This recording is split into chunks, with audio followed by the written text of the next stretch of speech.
Now, despite the schmozzle of getting back to school and the news of no active COVID-19 cases in the ACT, which is a first for the nation and a really good sign, there was a significant political event which took the virus out of the headlines for most of the day.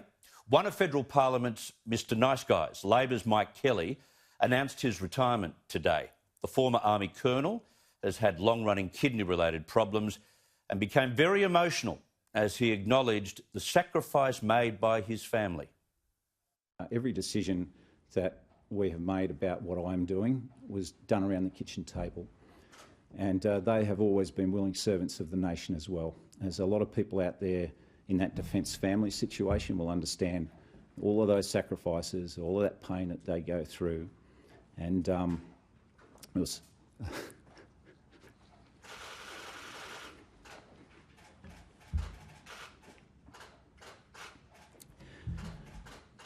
a lot of tough times through that. So thank you for your love and support through all that, and we'll now move on to prioritise them. That is why that bloke is so well liked, straight from the heart. That family copped the double whammy of being without their husband and dad through 20 years in the Army, including 3 military tours, and then a decade in Canberra. I think he's got a few outstanding IOUs to pay up. But the repercussions from the upcoming by-election for Kelly's seat of Eden-Monaro poses challenges in all kinds of crucial areas. First, if New South Wales National Party leader John Barilaro runs, that will be a huge loss for the New South Wales government. He's a key contributor. Secondly, if the Liberal Party decides to run a candidate, as they've indicated already, and backs a local, such as New South Wales Transport Minister Andrew Constance, will that cause a rift in the coalition? There's an unofficial pact to avoid these wasteful three-cornered contests. Thirdly, what if Senator Jim Molan were to put his hand up for the Libs? He proved to be the most popular politician in the entire country last election and has been very high profile in that seat during the bushfire recovery period. And that brings me to point 4. Labor leader Anthony Albanese sees this by-election as a test of the region's thirst for revenge against the Prime Minister. I think that the coalition start as favourites in this by-election. I think there's no question that that's the case if you look at the analysis of the vote and how much of a personal vote Mike Kelly has.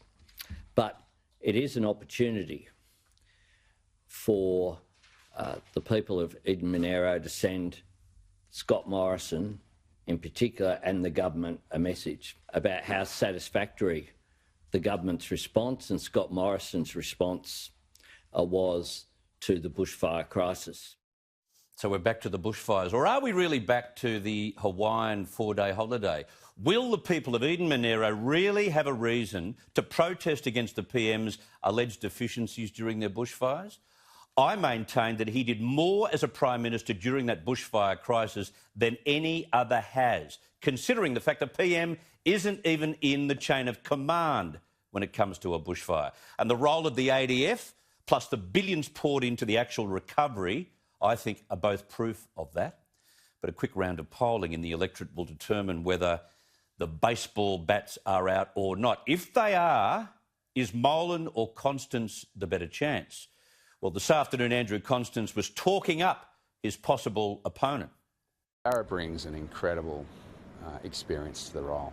I mean, he's one of the best, I think, ministers in the state government that we've seen in a long time. He has transformed, a lot of regional infrastructure. He's been involved. So, absolutely in terms of his experience and what he brings. But at the same time, I think all people who want to put their name up, I think it gives the community a really good option. That is hard to decode. So what if it's Jim Molan, but Jim loses? He also then loses the Senate seat he holds right now, a double blow for the government. So behind today's quite predicted announcement, there are many crucial tangents, including the pressure on Labor to win. No federal government has won a by-election against its opposition since 1920. 100 years. It could be a chilling test of Anthony Albanese's hold on the Labor leadership. But just a final note on Mike Kelly before we leave him. I said he was the Mr Nice Guy of Parliament. Well, the feeling was apparently mutual. I have to say, I know another phrase around here is if you want friends, you know, get a dog in politics, but I haven't found that. I don't believe I have any enemies that I've made in politics, and I have friends on both sides of the chamber. You know, in my army career, I stared into the face of true evil, whether it was, you know, genocidal warlords in Somalia or murdering militia in Timor or war criminals in Bosnia or staring into Saddam Hussein's face and in the dirty dozen, so-called, in... A good man who also apologised for taking the focus away today from the virus emergency.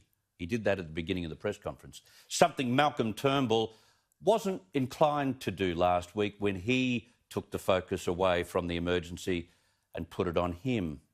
A distinct difference between one very good man and someone who's not quite there.